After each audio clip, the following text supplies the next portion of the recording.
Welcome to another recording of the How I'm Building This podcast, where we interview startup founders that are in the thick of building their businesses.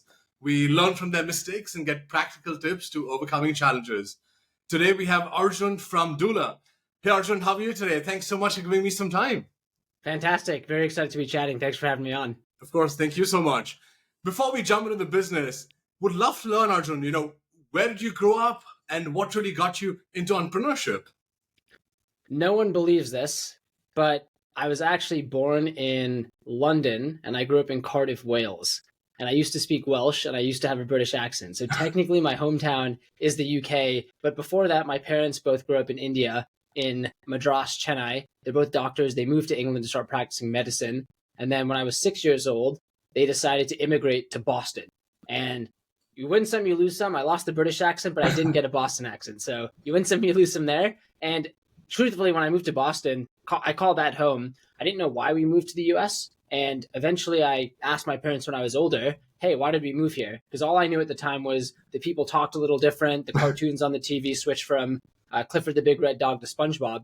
But when I asked my parents, they said it was mostly because of, as cheesy as it sounds, as cliche as it sounds, the American dream. This concept of in America, there's upwards mobility, this cultural mixing pot, which doesn't exist anywhere in the world. And this concept of entrepreneurship, or hey, in America, you can come here and do whatever you want if you put your mind to it. This ethic of hard work really being imbued from an early age, definitely part of an immigrant mindset for sure. But very grateful to be here in the US and grateful for that decision my parents made many years ago too. That's awesome. Was there a pivotal moment growing up where you were like, you know what, one day I'm going to start my own thing? Well, when I was 6 years old, I dreamed about helping people start LLCs. That's a complete joke. Okay, that's a complete joke. Okay, just to be serious, I didn't know what an LLC was 4 years ago when we started Doola. To be completely real, I hope that doesn't turn anyone away from using us for bookkeeping or taxes or analytics for your Shopify or Amazon business. But the truth is, I do believe generalists start companies, specialists scale companies. And there's probably more to go in there, but there wasn't this light bulb moment when I said, hey, I'm going to start helping people start businesses or scale e-commerce businesses. But I do think entrepreneurship is something where once you get the itch, it's impossible to unscratch. And the very quick story for how I got the itch is in college, I dreamed about making this social fitness app. It's kind of like ClassPass combined with Instagram for posting and recording workouts. And once I had that itch, it was hard to actually unscratch it. And then in San Francisco, I kid you not, my commute to work every day was past the Uber office, past the Twitter office, take a right, past the LinkedIn office, take another right on Brennan Street where I worked. Dropbox, Airbnb, Pinterest. And every day you see that and realize these companies were started by normal people, don't get me wrong, ambitious, visionary, hardworking. And it makes you think, hey, maybe I can do it. So truth is, the first thing didn't work. The second thing didn't work. The third thing didn't work. The fourth thing worked. And in hindsight, I can say why, but you can only connect the dots in hindsight. So at that point, realized entrepreneurship and there's a huge opportunity which we're now solving. But I'd be lying if I said I was 6 years old thinking about starting LLCs, even if that would sound cool. You all did YC in the summer of 2020. Why did you all decide to go through an accelerator? And what was YC like for you? The truth here is I didn't know anything else. And this is going to sound silly because today we serve founders on over 175 countries, over 10,000 founders, Amazon businesses, Shopify businesses, people starting and scaling e-commerce businesses. And the vast majority of them, 95% plus, are LLCs or bootstrap businesses, meaning they have not raised venture capital. The truth is, I didn't know what the word bootstrap meant when we started Doola. I thought it was like a type of sneaker or shoe or boot. Because in San Francisco, everything around you is raise money, get on TechCrunch, Product Hunt, Hacker News, Y Combinator, Seed, Series A, Series B.5, whatever it is. And that was the only view I had of the world. So to tell you the complete truth, I thought, okay, like when you're going to come up with something, you think of a moonshot, audacious idea and you apply to YC because that's everything around me. That was my commute to work every day. Now, I don't think that's a bad thing. I think some of the most valuable companies in the world, and ultimately I think value comes from the amount of reach and impact you can have. Those come from San Francisco and they have huge, massive outside impacts. But that's the answer is I thought that's what you're supposed to do. So applied to YC. And I think YC is incredible because you're getting the hive mind expertise of partners. You're being around other ambitious people. And I truly think you're the average of the people you spend time with. And I think the third thing is You can hate it or not, but social proof matters in life. And the YC brand and the halo does. Again, people say don't judge a book by the cover. Every person judges a book by the cover. So again, harsh truth, but I think it's true. So why not take the help where you can get it from a mindset, from an education, and from a brand perspective? That's absolutely fair. So you spoke about, your entire environment being around raising and growing that way. You all, of course, raised a Series A. How did you all decide to work with these investors? Ultimately, for our Series A, our lead was actually the same lead as our seed round. So we had a really good experience with them. More zooming out though, in terms of which investors to work with.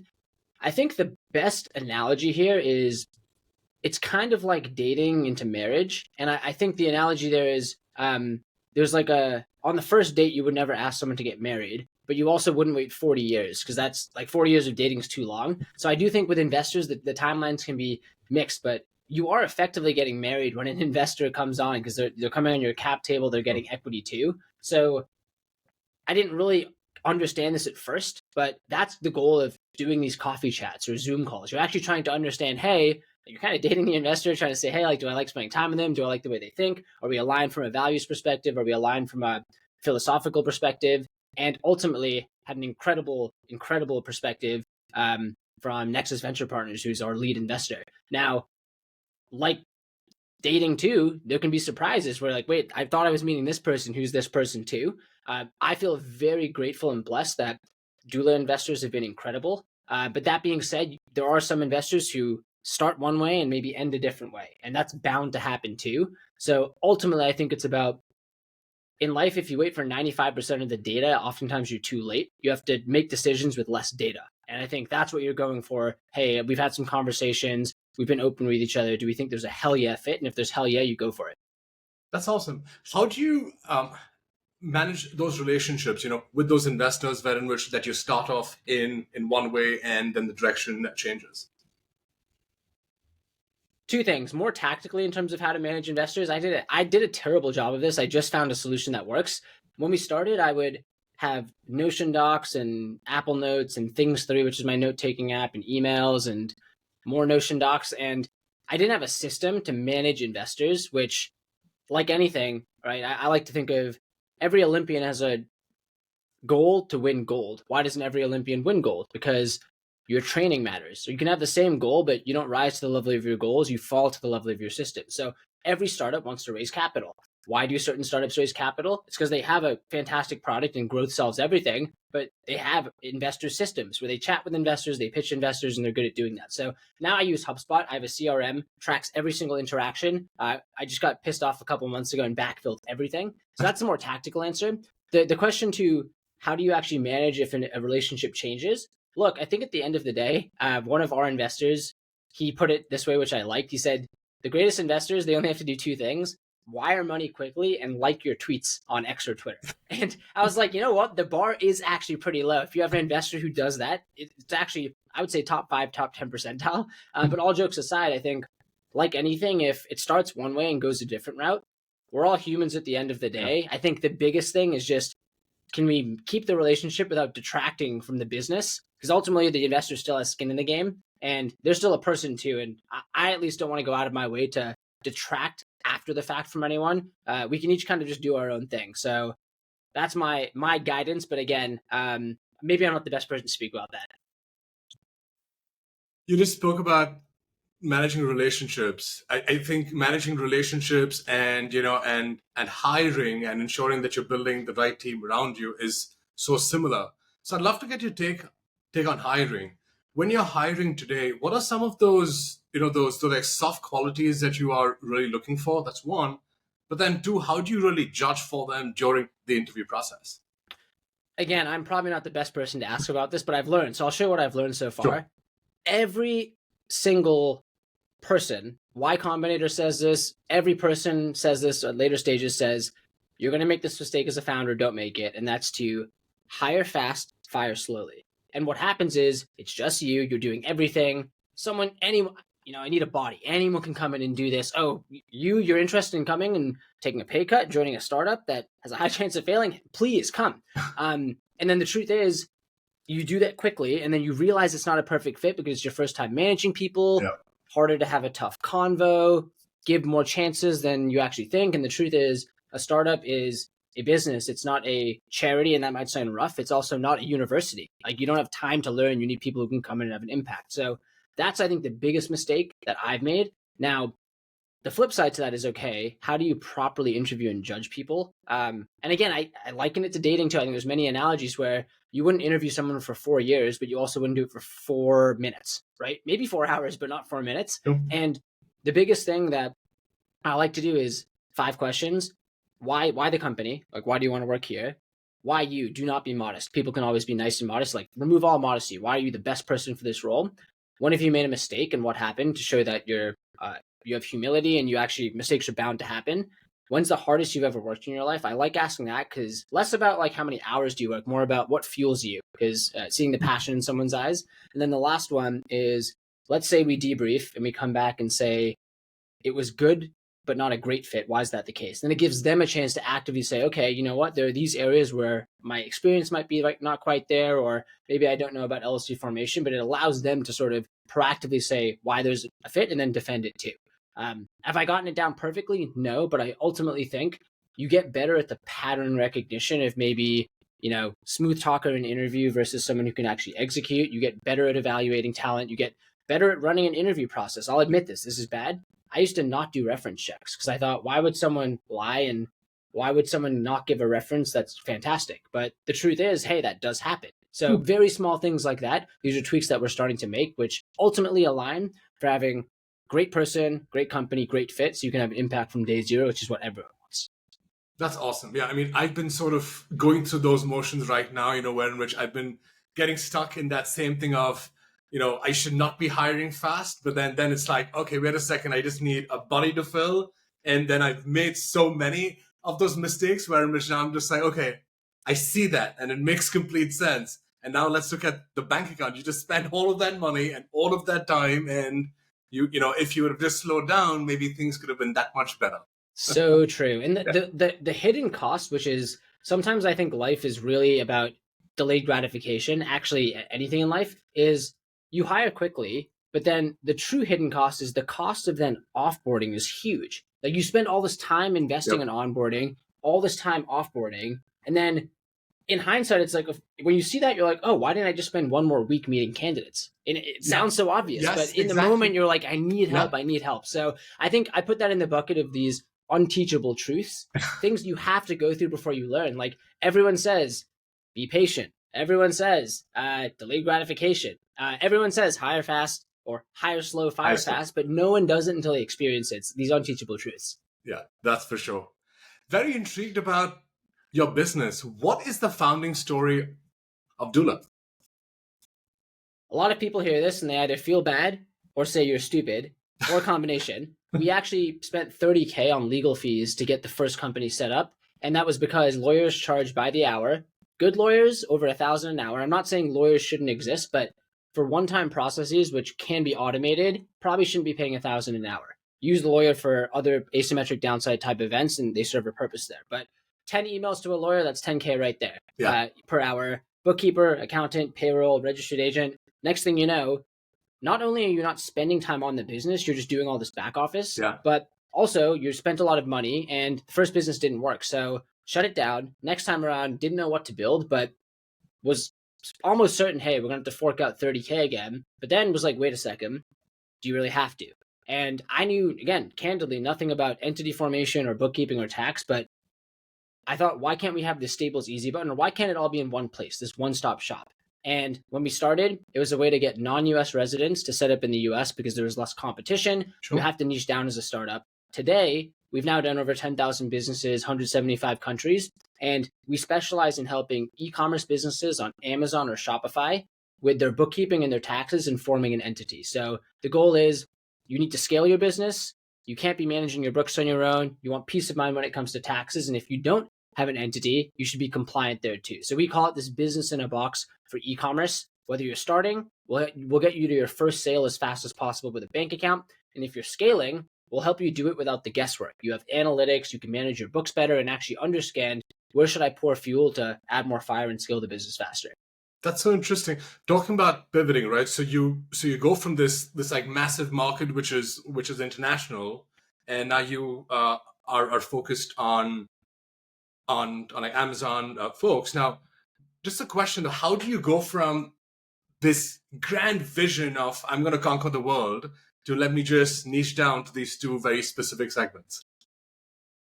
I think this is another unteachable truth. Everyone says niche down, the riches are in the niches. And I do think there's two sides to this coin.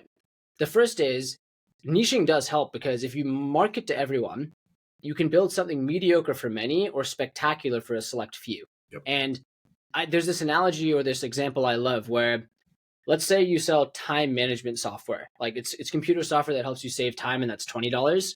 If you sell time management software for B2B sales reps, all of a sudden you can charge 100 just by adding 4 words on because wait, it's made for me. Like you made it just for me. It's not just that plain software.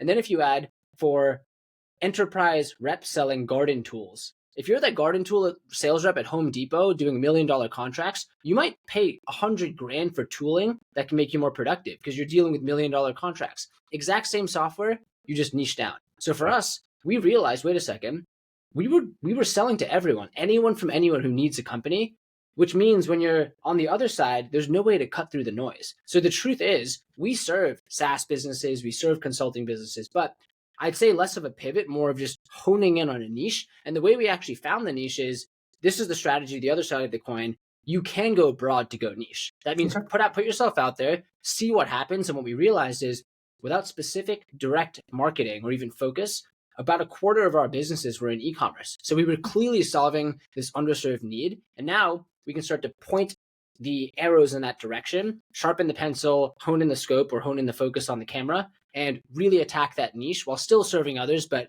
I do think the well is really deep in e-commerce and there's a huge ton of potential there. Yeah, that's absolutely fair. So you've worked with about 10,000 businesses. How did they find out about you? The 3 main channels we used to scale to 10,000 customers were paid marketing, direct, which is word of mouth, and then partnerships. So I'll run through each of those. Paid marketing is, for our business, very intent-based. You go to Google and say how to start an LLC or how to register an LLC in the US. Very intent-based. We'll put money up. There's an ad there. The second is direct or word of mouth. Founders know founders. If you have an incredible experience with us, you're going to tell a friend because your friend's going to ask, and people want to refer things that they like, but the bar is high. Think about the last time you referred a product. You have to really like it because you're putting your neck and reputation on the line. The third is partnerships, where let's say you are someone who is teaching people how to start a business on Shopify or an agency that's helping Amazon businesses scale. You have people who need help with either bookkeeping or taxes, or they need to get their entity set up to even work with you. So you could try to build a Doola, or hey, here's our partner Doola. They'll answer all these questions for you, and we give them a very generous commission and a discount to the customer. So customer wins because they're problem solved and they get a discount. The partner wins because they get a juicy commission and the problem solved. And we win because we get to work with more founders and we have more revenue too. Yeah, that's interesting. So how did you define these 3, channels? I'm of course assuming that you all had tried a lot of different things, made a lot of mistakes, and then come to this. But what was that in just terms of trying and making those mistakes that made you all really finally decide that, hey, that these are our 3 main channels? To start, it's brutal. It's do things that don't scale, try whatever sticks. That means hundreds of DMs on Twitter just asking, hey, do you know someone who's looking to start? That means trying paid ad campaigns just to see getting traffic to a landing page.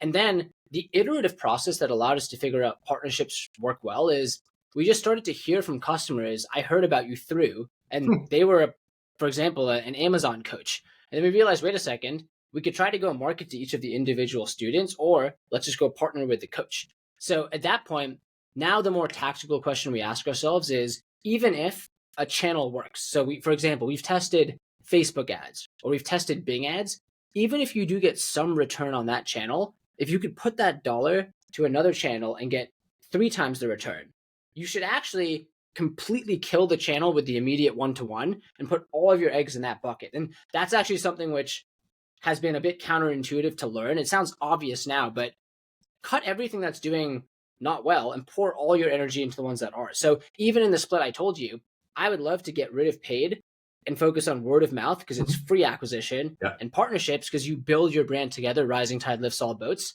But you're totally right. Now it sounds very crisp and clean. 3 buckets, 33% for each.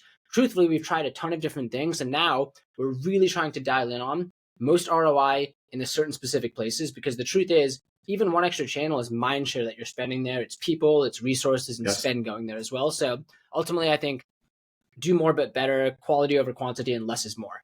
Yeah. What I find so interesting with your answer is the fact that you referenced twice that listen to your customer and you really understand where they're coming from. Did you build out like an internal process for you to really figure that out in just terms of how do I really communicate with my customers, especially at the scale that you're running at? I asked someone recently, what's the biggest mistake founders make when they are at the Series A, Series B stage? So let's say after you found product market fit, meaning there's people need this thing, and maybe the typical sign of that's $1 million in annual recurring revenue. So after you find that sign, what's the biggest mistake people make? And they said, you forget about the customer. And we made that mistake. I made that mistake where you think you've just figured it out. So let's go sit in our castle in our computers and just start building what we think looks pretty or is cool. And what we realized is, wait a second, we've gotten too far removed. So one thing I did about now close to a year ago is I just decided I've gotten too far removed. I'm going to email every single customer who starts with us or cancels with us and ask them in a personal email, why did you start? Where did you find us? Or why did you cancel? Do you have any feedback? Now, not everyone replies, of course, but you then have, and I have at any given moment, 10 to 50 threads with customers, just via email, catching up, chatting. And that to me is at least the process for now.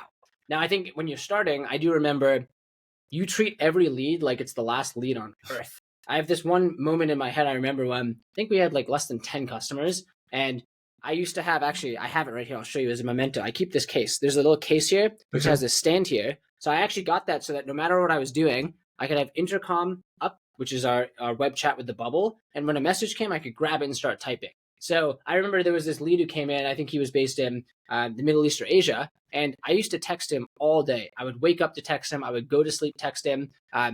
We weren't even dating or anything, right? Like I was texting him like this was like a 15-year marriage or something. But no, literally just any message, do whatever it takes to close them. And we eventually did. But it's through those interactions you learn about why the customer wants you. You learn a ton from those interactions. So this is more a lesson or reminder to myself is do not get removed from the customer ever.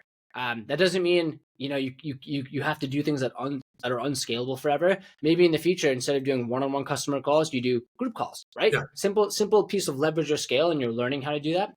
But don't forget about the customer. Reminder for myself there. Yeah, that's awesome. You spoke about working with e-commerce businesses. How do those businesses really think about formation, right? Like, is it that now they have something that they're testing, and this is now selling, now I have to figure this out, and then they get in touch with you? Or is it like the other way around, where in which you are already in their mind or have gotten in their mind as they're, of course, doing things? Ultimately, any business, but especially an e-commerce business, when you're starting, your first goal is to get your first sale. Yeah. Right? You want to pick your product, pick your niche, pick your market, but you need to get that first sale. Now, to get the first sale, what you need, working backwards, is you need a payment processor. So if you're on Shopify, you want Shopify payments. If you're on Amazon, you need your Amazon storefront set up. Now, to work backwards, Amazon or Shopify payments will require a US business bank account, and they'll require an EIN or employee identification number. So to get the bank account, you need an EIN. To get the EIN, you either technically can be a sole prop in the US, but typically you're going to want a business. You're going to need an LLC. And to form the LLC, you'll also need this thing called a registered agent. And then if you have an LLC, you have tax filing requirements depending on where you live and where you're based. And then now that you have a business with the goal of doing revenue, you should probably have bookkeeping in place as well. So the moment comes from, hey, I know I need to get the first sale. Working backwards, the LLC is a means to an end to the EIN, which is a means to an end to the bank account, which is a means to the end to the payment. But once you get to first sale, the next goal, because I don't know anyone who's just sold one thing and said, I'm done. The goal is you want to try to scale this thing. And again, you don't need to scale to billions. It could be 10,000 per month, which is life-changing revenue. But when you are scaling, that is where the only way you can scale, you can only manage what you can measure. You need to know your numbers. And that is what bookkeeping is. It's knowing your numbers. And then really what bookkeeping is is it's preparing your financial statements for tax filings. And look, hate it or love it, there's two certainties in life, death and taxes. You're going to have to file taxes. So why make it painful? Why pay for catch-up bookkeeping? Just get your bookkeeping in order. Yeah, that's absolutely fair. Awesome. Arjun, would love to learn, right? You've gone through this extremely interesting journey, gone from, texting your first few customers all day, all night to now having 10,000 plus customers, of course, like working with you. What is the scrappiest story you have while you were building?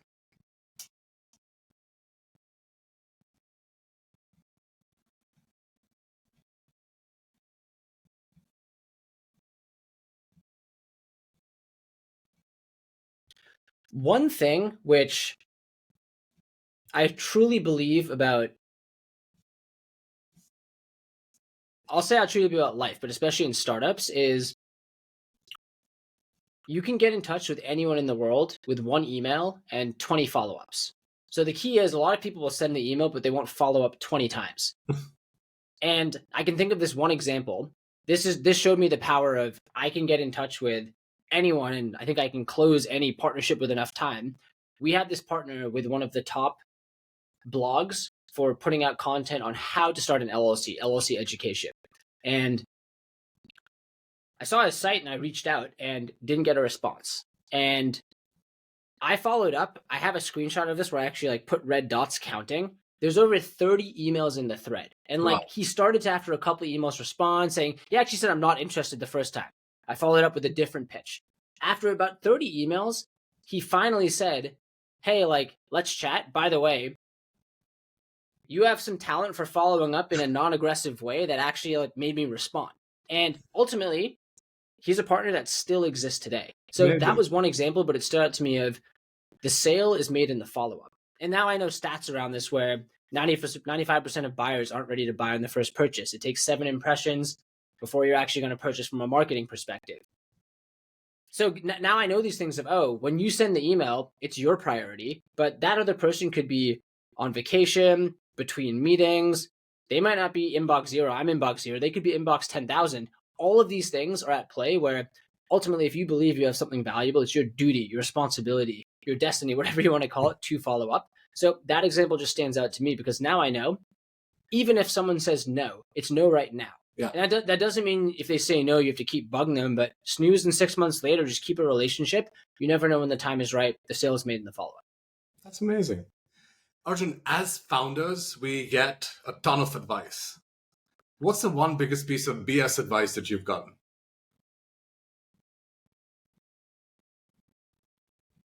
Hire good people and step away and let the manager do their thing.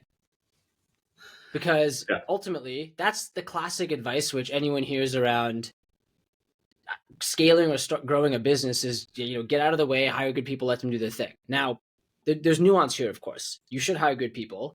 You should stay out of their way so that you're not interfering. But a couple things. I think micromanaging is a terrible word because how are you supposed to give feedback or guidance without knowing the details? That's not micromanaging. That's called knowing the details. Yeah. And another thing is no one else is going to have the context or visibility that you will have on everything. So there's a difference between delegation and abdication. Delegation is, hey, here's a task which I think ideally you can do better than I can. So run with it, own it. Abdication is go do it and forgetting about it. Then you're just abdicating your responsibility there. So with all that, I actually thought that was the advice of, just hire people and step out of it. But if you do that, then you look back 6 months later and you're like, wait, what was happening? But it's actually, I wouldn't even say that person's fault. It's your fault. You completely stepped away. So with that now, I think the best analogy I've thought of is this concept of editing versus writing. Where when you're starting a business, you're writing everything. You're writing essays, you're writing paragraphs, you're writing tweets. And then over time, you shift towards editing, where someone else actually takes on the writing, but you never stop editing. You're always editing. And when you start, you're editing, redlining full papers. Eventually, you might be editing once a month, just changing a title. And I think that's the shift where depending on someone's task relevant maturity, how junior they are, how senior they are, you have to keep editing. But I realize now if I'm writing in too many areas, not only am I a bottleneck, but it means you haven't found the right person for that role too. I see that. That's fair. Arjun, the one thing that is not spoken about loud is about managing mental health as a founder. How do you manage your mental health?